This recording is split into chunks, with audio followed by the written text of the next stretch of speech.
Hello, and welcome to Health and Fitness Redefined. I'm your host, Anthony Amen. Join me today as we take a dive into the world of health and fitness, where we learn how to overcome adversity, depict fact versus fiction, and see health and fitness in a whole new light. Today, we're going to do an episode, guys, that is probably just my bread and butter. We've talked about personal training before. We've hit many different aspects of it, so I figured why not? We'll get a guest on here that can really maybe disagree with me, maybe agree with me. I personally don't know, but I'm excited to kind of dive a little more into why everyone needs a trainer and what you can look for in a good personal trainer. But before we do that and we introduce our guest, guys, don't forget, hop into that Patreon account. If you're a gym owner, a trainer, somebody looking to take your game to the next level, this is for you. It helps support the show, and you get access to me. I'm going to teach you how I got my personal training business up and running, how I became successful, and I hope to see you all on there. So without further ado, let's bring to the show Josh Ford. Josh, man, it's an absolute pleasure to have you on. Yeah, nice to be here. Thanks, Anthony. I'm excited to talk about training because it's just like that's all I do all day, every day anyway. But before we do that, I want to ask you in general, like how you got involved in this field first. What got you into it? Yeah, I mean, I first got into it just as a customer, right? So I grew up playing sports. I was a 3-sport athlete in high school. I had an opportunity to go play soccer and lived in Ecuador and played soccer in a league down there. And then as I got older, I started to realize that I actually really needed the accountability of having a coach, of having a trainer. And when you're no longer on a team and playing team sports, you actually are just kind of like floating out into the ether. And so I really started to gain an appreciation for personal training first as a customer, and then many years down the road started HipTrain to make personal training more accessible for everybody.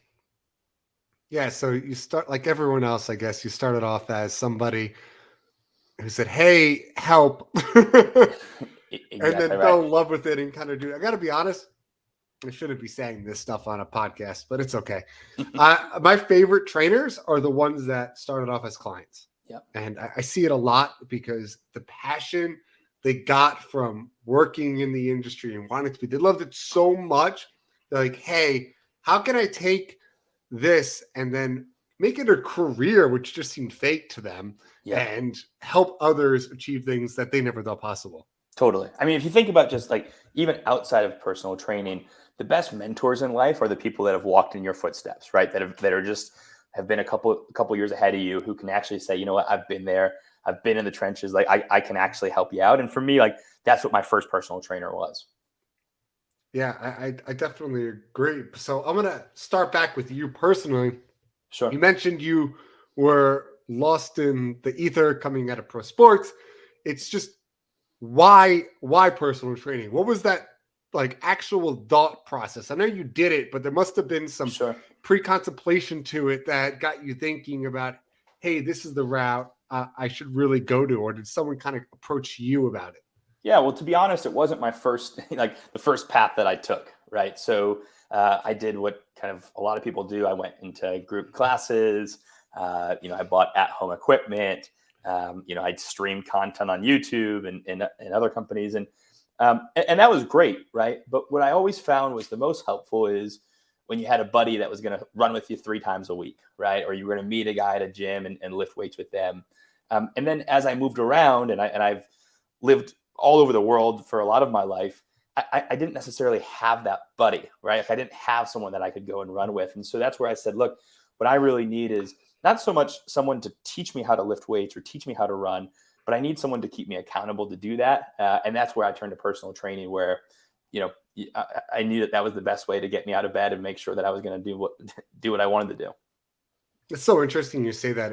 It was the accountability of kind of like bringing a buddy to a gym with you, because you see that all the time. I know personally that's what I used to do when I was younger. Yeah. It's like couldn't afford anything. So, hey, my brothers luckily worked out. Let's go to the gym together, but they weren't going to the gym. So I was like, why am I going to the gym? Yeah.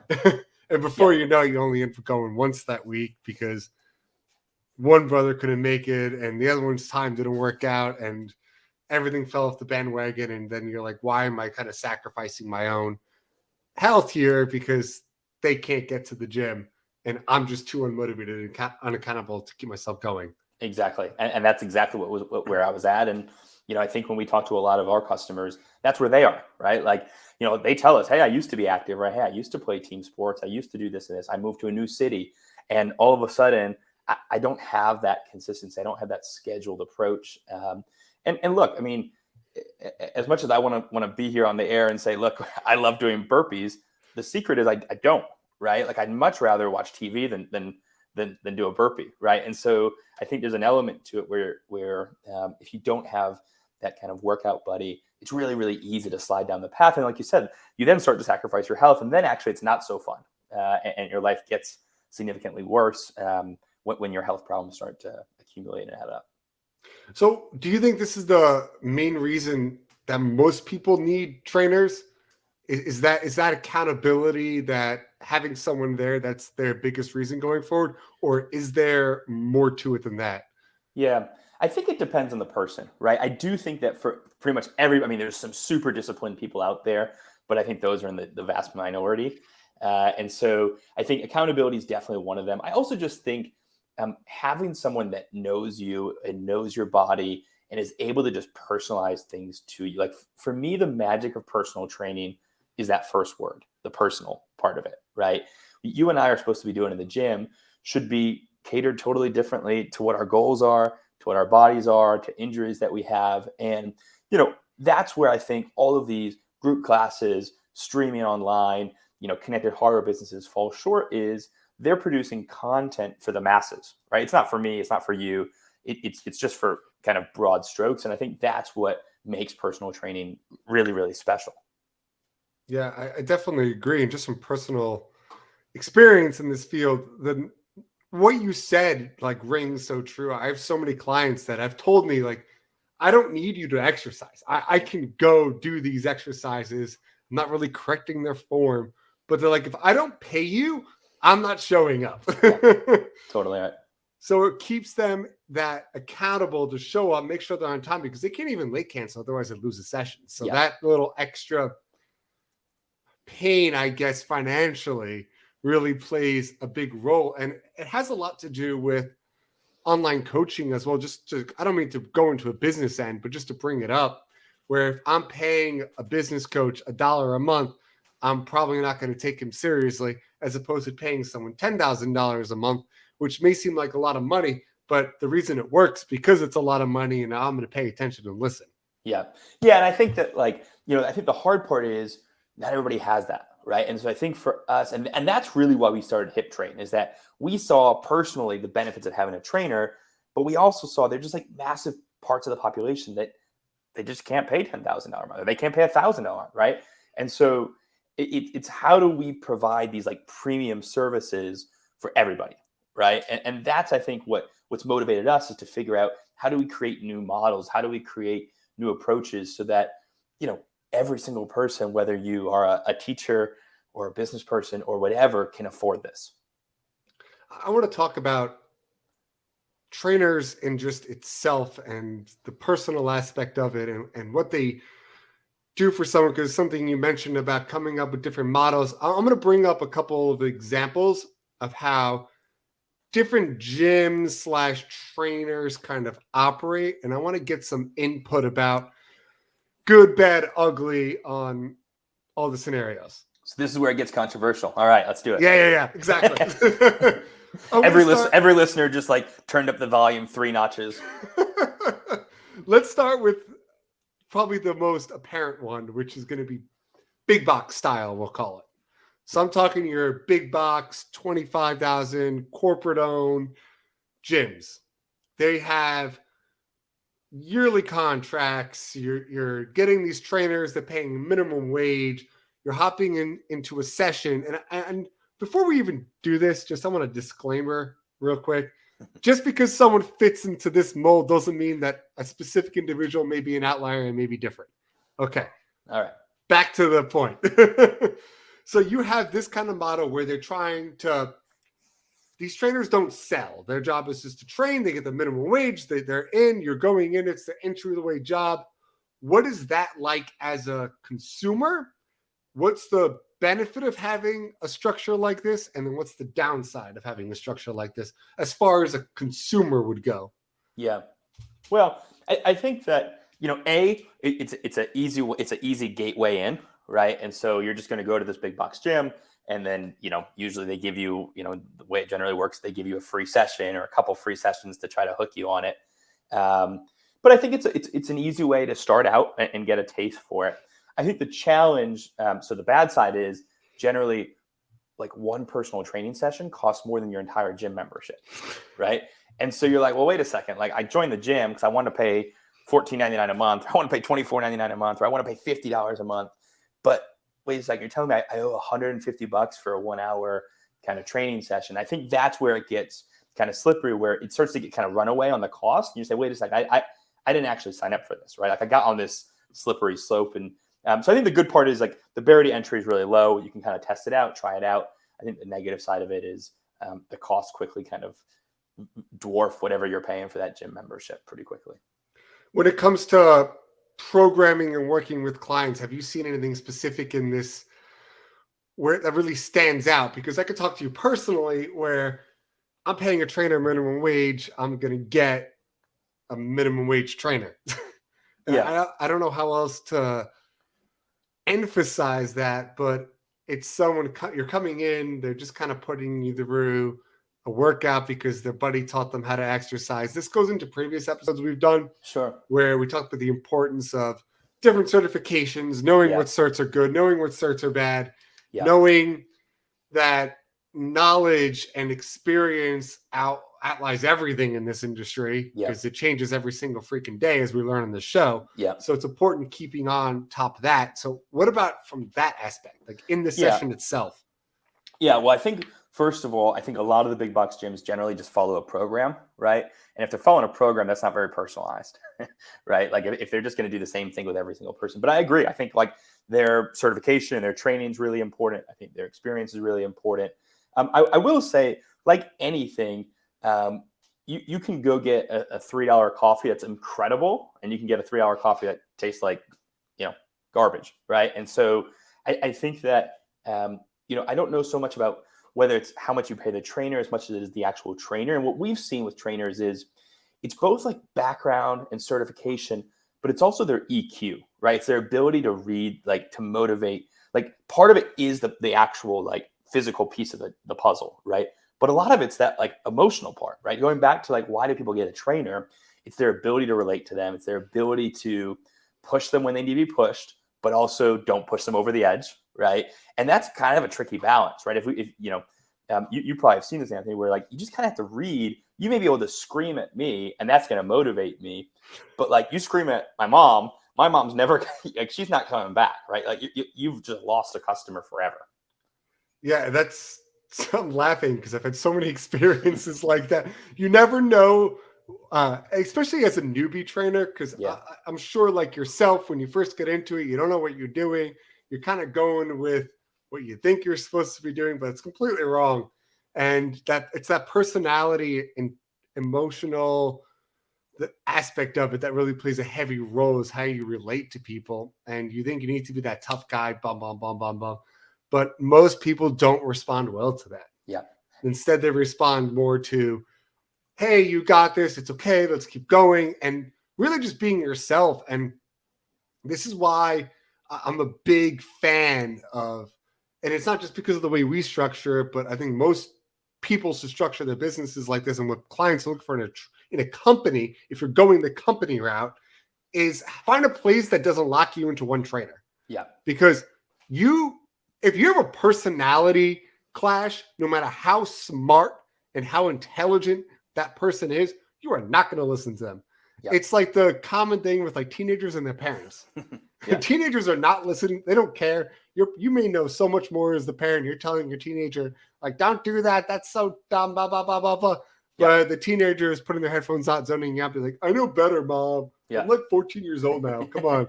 So it's that kind of clash. So find a place that gives you the option to try out different people, because you might just hear something from somebody else that's just said slightly different. They go, oh, now I get it. Yeah, And absolutely. it's so much easier for you to learn from that.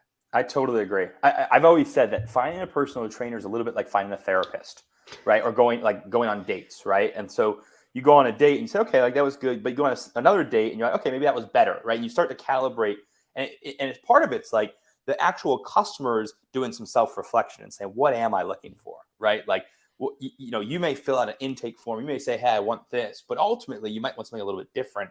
And the only way to know that is to have the optionality to work with other trainers and to get some other reps there. So I totally agree. I think having the opportunity to work with other trainers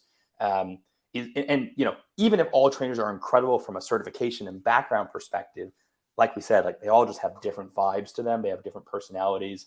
They just have different styles. Yeah, I wanted you to argue with me on that one, Josh. Come on. No. Yeah, no, that one, I agree with you on that one. I'm gonna talk about something you just mentioned right there, and let's talk about this, because this is, I don't think consumers understand it, but I think trainers do, and I want to educate consumers. And it's a term you use called cookie cutter.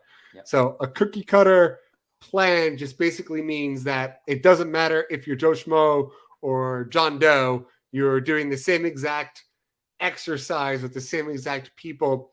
It's group exercise. If you want to be like it's fine. You want to get out, you want to exercise, you want to be involved in a group. It is impossible to individualize programs for group exercises, which is why they have to do it that way. They have to have a predetermined program that they're coming in with before they know who's even in their class, because these classes get up to 30, 35 people. It is impossible to individualize, just to be totally frank with this. But an instructor could go around and help show progressions, regressions based upon as they see needed on the floor. Different scenario. But anyway, it's a cookie cutter program. With exercise, and this is something that I've really seen and learned when it comes to personal training, because this gives you the capability of not doing cookie cutters. A lot of people still fall in that realm. They're still doing the same exact exercises with the same exact people. It doesn't matter what you're looking for, because in their eyes, this is what's shown to work. Why would I do anything different? And I don't think that, maybe some of it's laziness, but I really think a lot of it's just like, it works. Why change it? Yeah. And my comeback is always, because I don't believe in that whatsoever, is I get a lot of people who are just different. They just respond different, where I'm watching muscle fibers work while they're on the floor. So I don't even have a pre-programmed workout with client when they're coming in. I don't do that because I don't know who's going to show up. I don't know if John A, John B, or John C is going to come. Just Totally based upon like injuries or personality or what happened at the 40 hours last time they saw me. Yep. Like what happened. I'll never forget the last workout I ever wrote pre-client was about 5 years ago. And I had a leg workout written and I was so excited. I was like, we're going to do this leg workout. It's a client I had for a while. And she comes in and she goes, oh, I broke my toe. So I just took my leg workout, which, okay. She had a nice little boot on her foot. I was like, well, we're clearly not doing legs today. This isn't happening. So I had to reprogram a whole upper body workout and do it on a fly. So I guess this is more where I kind of want you to chime in and talk about it a little bit. But doing it on the fly doesn't mean you're doing the same exercises with the same people. What it means is I'm watching how you've responded on exercise. I'm noticing how your muscles are firing and working. And then I know enough about exercise that I can instantly pin an exercise from my brain and say, okay, we just really targeted your lats on this one. They're pretty drained. They're pretty fired up. Let's go hit your chest. This workout is going to be the best thing to superset with a lat exercises. We're going to shoot over there and do it. But you have to know a lot in order to be able to do that. So talk through like this kind of concept. I know I just word vomited there for you, but go for it. No, you're spot on. I think the best trainers do a diagnostic check each and every single session, right? It's not just like doing an intake 3 months ago when you first started working out with someone is not enough, right? It's exactly what you said. It's how much sleep did your client get? How much did they drink last night? How much water have they had? What did they eat in? Illness, obviously in COVID, we've had a ton of people say, hey, you know what? I'm recovering from COVID. we're gonna have to change up our workout a little bit, right? We need to do a little bit less cardio. Let's work more on flexibility or more on balance. I'll give you a personal example. Just in the last 6 months with my trainer, I ran my first half marathon, and I'm not a runner by any means. And afterwards, I felt decent, except for my hips, right? My hips felt like I was 95 years old. I could barely move. And I just said, look, all I want you to do is hip mobility, right? Like, screw everything else. Don't worry about building strength. Don't worry about anything. Like, just fix my hips, right? And so for 3 weeks, all we did was different, hip mobility work. And that was a total departure from what she probably thought we were going to work on when I showed up that first day, right? And you're right. It's why it's critical, the expertise of the trainer. And that's why I think if you're out there and you're saying, hey, I want to go look for a personal trainer, it is really important to understand, not every personal trainer is made equally, right? And so making sure that you have an understanding of what you're looking for in the gym that you go to, in the online platform that you're going to, and making sure that the ownership really understands this concept. But how would a consumer know? This is where I draw that blank. Like, you have someone, and you see it all the time. It's no fault of them, but they know nothing about exercise, fitness. Yep. They've never worked out before. I'm 40 years old. Help me. But they don't understand. Like, they're not going to be able to see what we see from a trained eye with how trainers are training. Yeah. I could pick it out in a second, but I've been doing this. I've done tens of thousands of sessions. Yeah. So how does a consumer do it? Yeah, this is the most frustrating part if you're a business owner like us, right? Where you're saying, look, like we're different, right? We're special, but how do I get them to know? I think part of it is we see a really high, and I'm sure you guys do too, word of mouth or referral from your current customers, right? Saying, hey, no, this is great. And ultimately, if you think about who you trust the most, it's people that you know, right? It's not just like the random person you see on Instagram or the random person on TikTok or whatever. But I think also the power of the internet are reviews, right? And being able to go and look at reviews. And again, customers are only going to be able to review what they know, right? So, just because they're giving you a 5-star doesn't necessarily mean that, you can look at someone's muscle fibers moving and alter the workout. But, I think that ultimately it's tough, right? And that is why I think testing out different trainers and having different sessions and really gaining a feel for their knowledge and again, just their care, right? Like, generally speaking, do they care about you, not just as a client, but as a human being, right? And I think that's, when we go and we look for trainers on HipTrain, we look for that, right? Like, we don't want just people who can train, right? There's literally thousands of people in the world that can do that. We also want people who are going to bring that humanity to it, and they're going to really, really intimately care about their clients. And, what we say is we want them invited to their wedding, right? When they get married, they should be on that list, right? And that's the relationships that we're trying to form between our HipTrain trainers and our HipTrain members. Yeah, I agree that relationship and the emotional aspect is important, but it still just gets stuck at, and I don't mean to reiterate and beat a dead, but how does a consumer really get to know who a good trainer is? Because you didn't mention the point. You said anyone can train.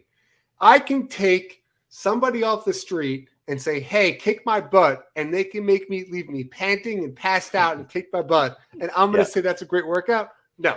A great workout is understanding how my body works, what I need to work on, where my muscular imbalances are, and then being able to adapt an exercise program around that. That's knowledge. How does a consumer know? The only answer I can come to is it's important for consumers to at least get a basic understanding of how the human body works, what's going on, what they specifically need, to talk to other experts about it before you go out and actually hire a trainer.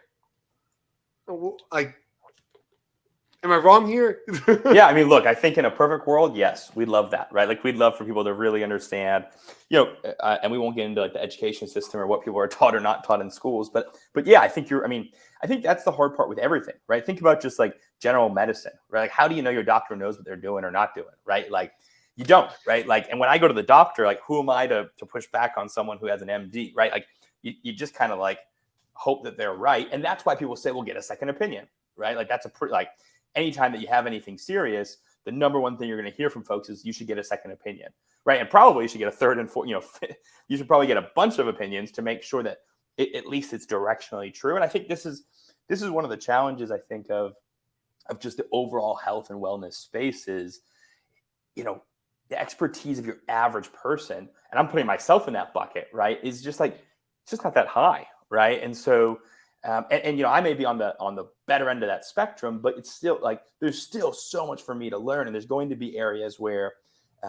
you're just going to raise your hand and say, hey, I don't know that. I don't know that condition.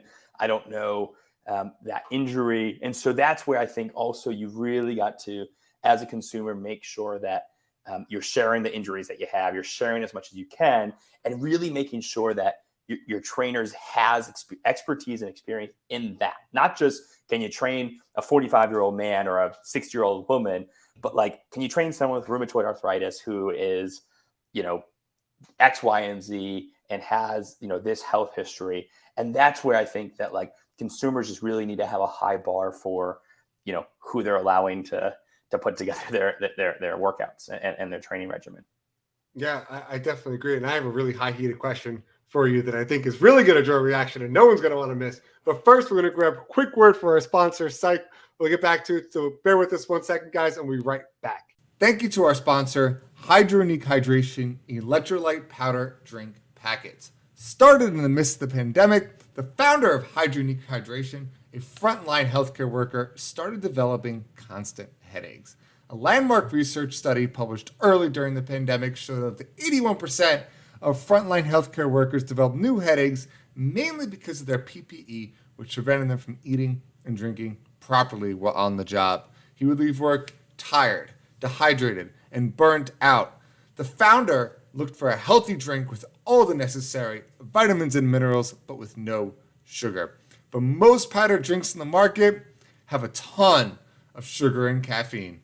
That's why he created Hydronique Hydration, sugar-free, plant-based, antioxidant-rich electrolyte powder packets for daily use, containing all essential vitamins and minerals with a refreshing taste. Their product contains elderberry, which is known to have immune-boosting properties, especially during the cold and flu season. Hydronique Hydration electrolyte powders can also fit in your bag or suitcase when traveling and are super convenient just to carry around and have with you day to day. So if you're having trouble with eating and drinking healthy during your busy day and want a great alternative to other high sugar hydration companies, then give Hydronique Hydration a try. There are 30 of these great electrolyte powder packets in a pouch, perfect for a 1 month supply. You can visit www.hydroniquehydration.com. That's www.hydronique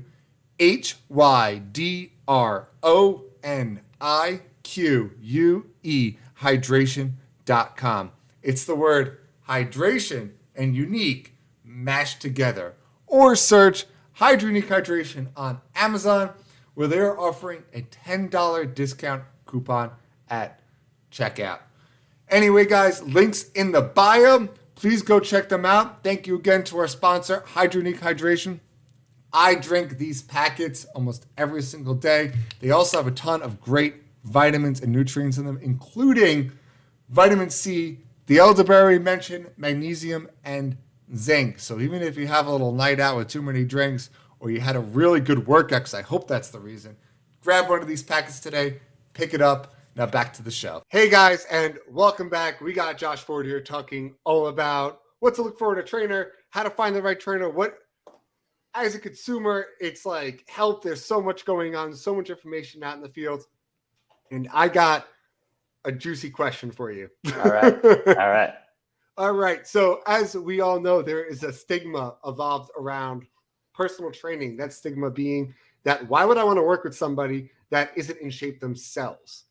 Is there any truth to what a trainer looks like as opposed to how they could train? Or on the flip side of this, does it not matter? It's all about their knowledge. But then a consumer is saying, well, if they're not doing it, why would I do it? Walk us through this is a tough question. And you're like thinking about it right now, but do the best you can on this, because I know this is something that everyone asks. They get asked all the time. All right. Well, here's my quick thoughts.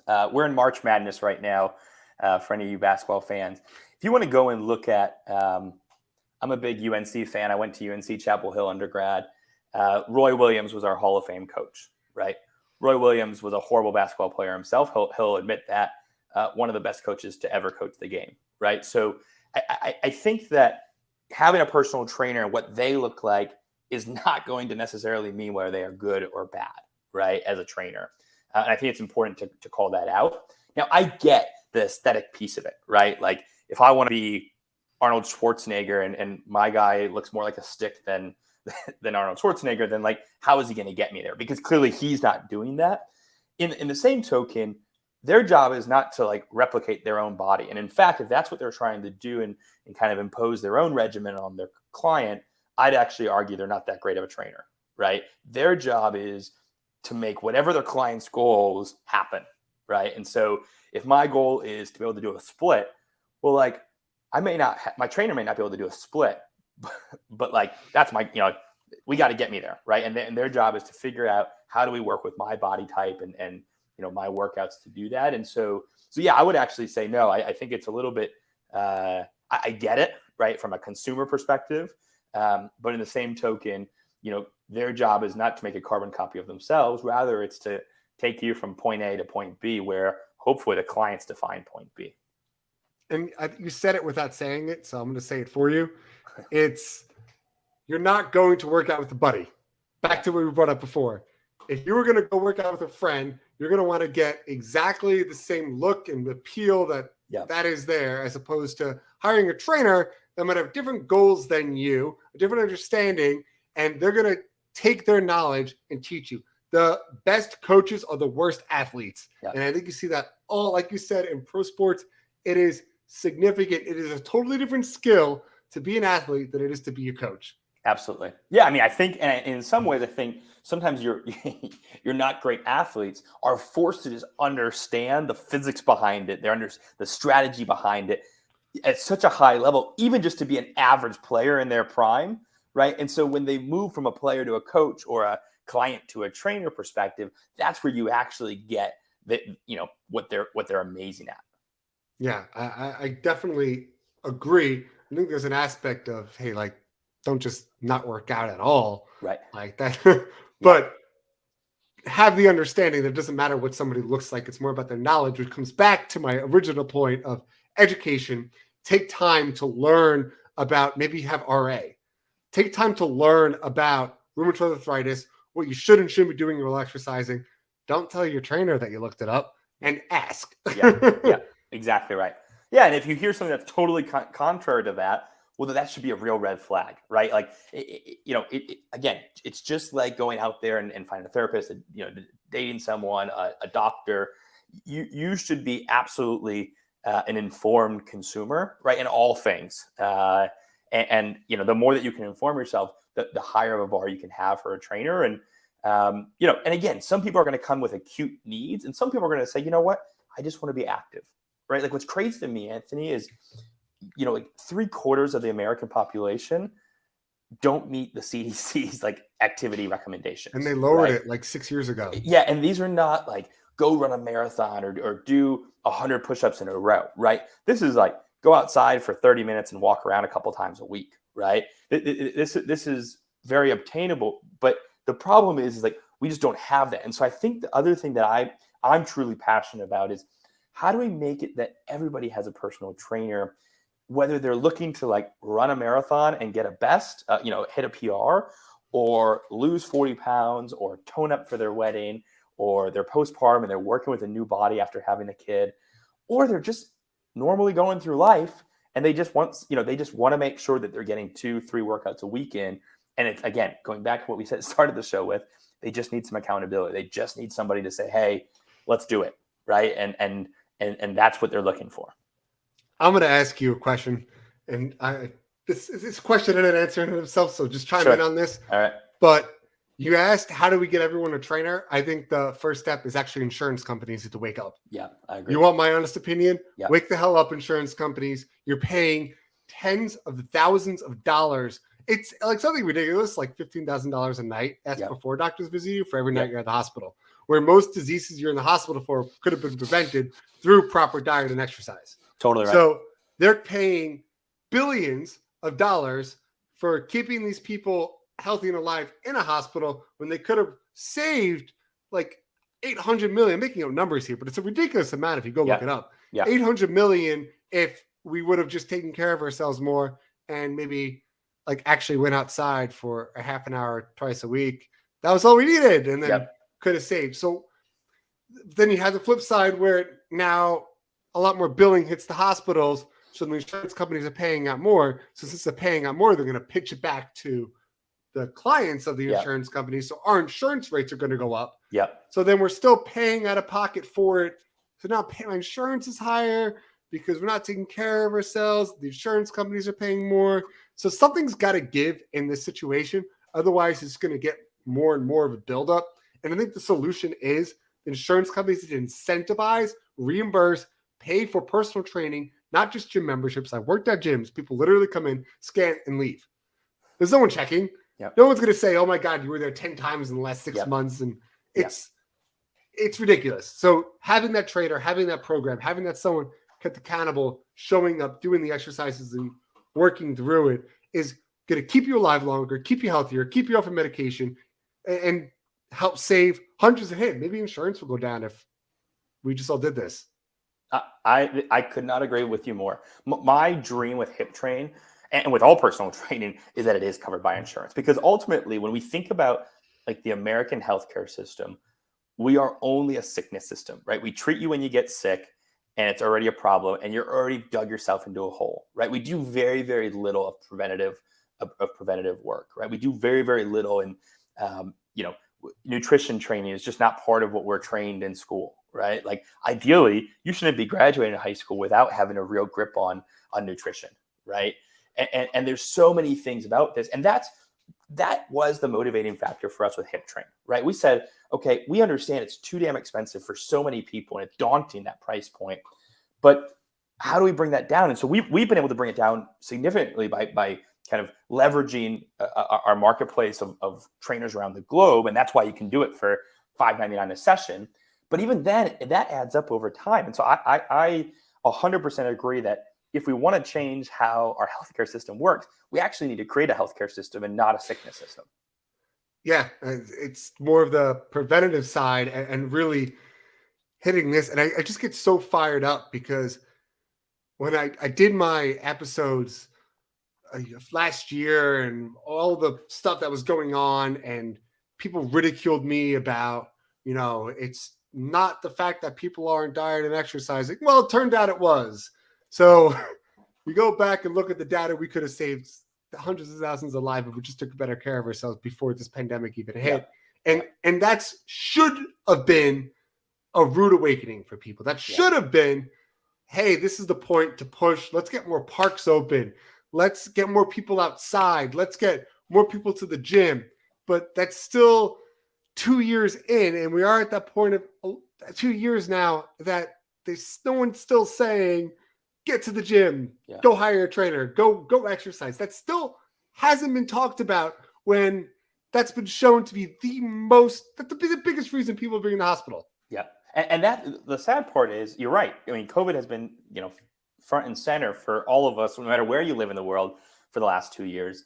But it's also the case for heart disease, and it's the case for cancers, and it's the case for diabetes, and it's the case, like, we can go on and on and on about every other thing that for years and years and years, being wildly out of shape or being, morbidly obese is going to put you in a really tough position, right? And so when you get one of these illnesses, the impact of it is going to be so much stronger if you if you're not set up the right way, right? And so, I think it's absolutely something that we need to look at, and we need to figure out holistic solutions, right? Like, I think you're spot on. It's opening up more parks. It's making more cities walkable. It's making personal training covered. It's making gyms covered, right? I'm not saying that everyone needs to have a personal trainer. I do think it should be affordable for everyone to have one, right? But whatever works for you, we should encourage that, whether that's biking to work, whether that's walking more, whether that's having access to more affordable food, right? A nutritional food, and just like training on what you should put into your body, right? I think that everybody should have access to nutritionists as well, right? And so I think that saying is like, it's not just the financial part of the equation, but it's also just the quality of life, right? Like there are tens of millions of people in the United States who have a really, really poor quality of life. And that's just due to what we're talking about, right? And so if we can get ahead of that and can get ahead of people, developing these chronic illnesses, we should do everything in our power to do that. And that's quite frankly what motivates us at HipTrain, right? Like we want to make it more affordable. It's why we come on shows like this, because we want people to realize, it's really important, right? This is a really, really important step. And it's important for me. It's important for you, Anthony. It's important for everybody to make sure they're putting themselves in the best possible position, that they can from a health perspective. Yeah. And as much as like this irks me just in our field, at least if people are doing something. When you see the booty Instagrams and they sell these cookie cutter programs that we talked about earlier, yeah, it's all pre-written, it's all prescripted. This is just do this. I've seen a few of them. Wow. But at least you're going to the gym, you're exercising, which also ties into don't just hire a trainer based on looks. Yeah. Go hire a trainer based on knowledge, quiz them, see what they know, see what you can learn. This all ties in together. And that's really what kind of gets both of us kind of fired up and going, where it's just so many different avenues people fall into that it's so tough to be like, oh, I know this is the right direction. No, this is the right direction. And as a consumer, I could see it's totally overwhelming. Like late night infomercials used to be the worst thing ever for our industry, with these machines that used to just break in 3 pack abs, advertising and just of itself. But it took a long time to pull away from that. Then it went into Instagram, where that kind of flourished again, and we had to pull away from that. So there were so many different factors going on here that really played a role. And it's just important to, as a consumer, to really get ahead, to learn, to maybe take it a step further. And I would love this if parents came together and went to the schools and said, hey, we need to teach our kids more about fitness. We need to teach them more about health. I want my kids to understand what a carb is, what a protein is, what a fat is, how they benefit the body, how much you should be eating, what kind of foods are good, what kind of foods are bad.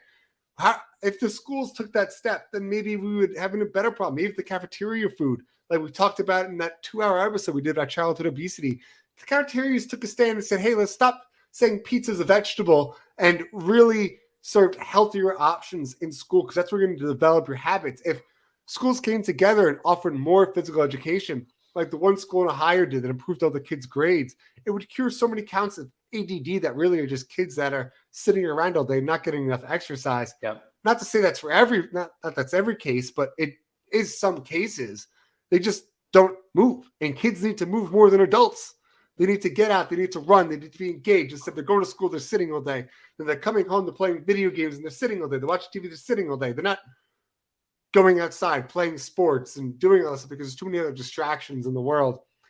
Getting it, coming back to hiring a trainer. I got to be honest, one of the biggest shocking things that I've seen was, it wasn't that I got more males than I thought. That was a little shocking, how many males hire trainers, but it was many kids. Yeah. The 10, 11, 12-year-olds, that these parents were paying for personal training for them because they saw the value in their kids learning, because the schools were not teaching it. So they went out and found an expert to teach their kids how to properly exercise, because they know at that age they're the most impressionable and they can learn the most from it and benefit them more than anyone else out there. Yeah, it's funny you say that. As soon as you started talking about schools, I in my head I said, yeah, we have been absolutely shocked at the number of people that write us and say, hey, I have a 13-year-old, I have a 12-year-old, I have a 15-year-old. Will you train them? Right. And we do.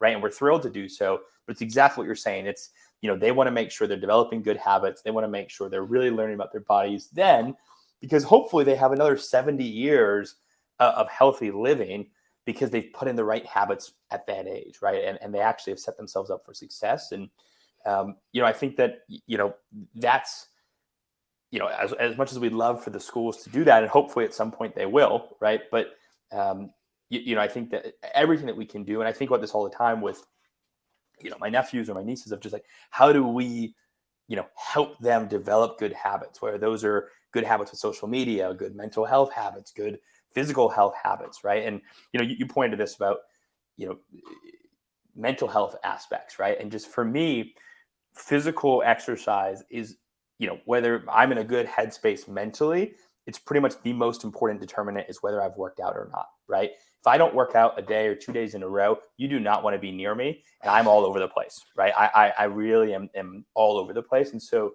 and I say this a lot, I predominantly work out for mental health more so than physical health. Of course, the physical health is there, but and we have a lot of people who have signed up and just said the exact same thing. Hey, I have pent up anxiety. I have way too much energy, or I don't have any energy, right? I need something to get more energy.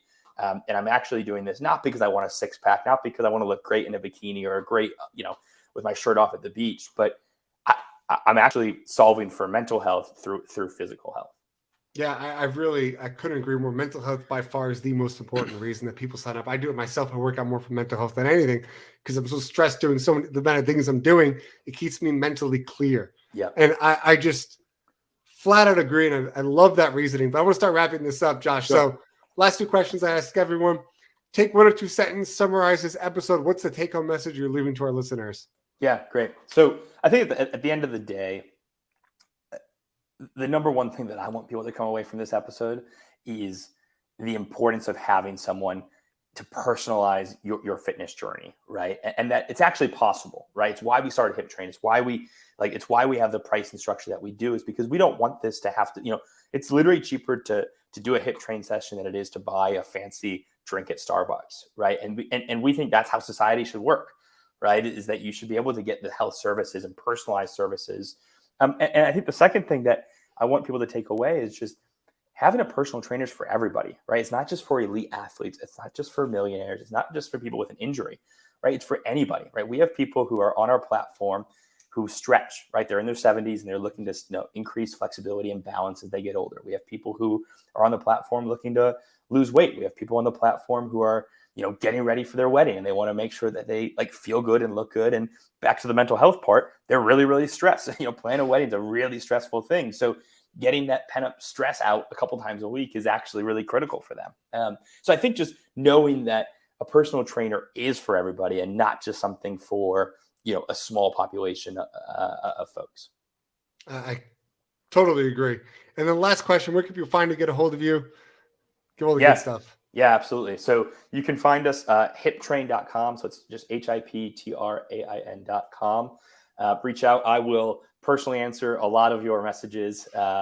And, even if you have questions and say, hey, I have no idea, we actually give everybody the first week free just to make sure it's a good fit for them to try different trainers if they want to do that.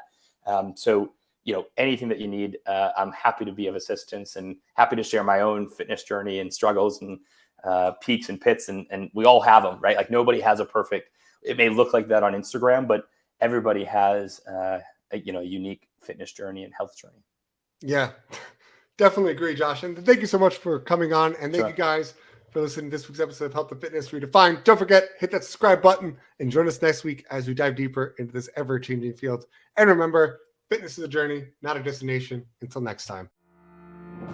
For us, we know what it's like to feel unhealthy, depressed, and downright defeated. We want to show others there is a right way, and through fitness, you can do anything you set your mind to. Fitness can give you that motivation, confidence, energy you need to bridge that mental gap and prevent you from missing important life events. We understand it's about feeling better, living longer, and being good examples for our kids. We understand this because we live it. And for us, that's the redefined difference.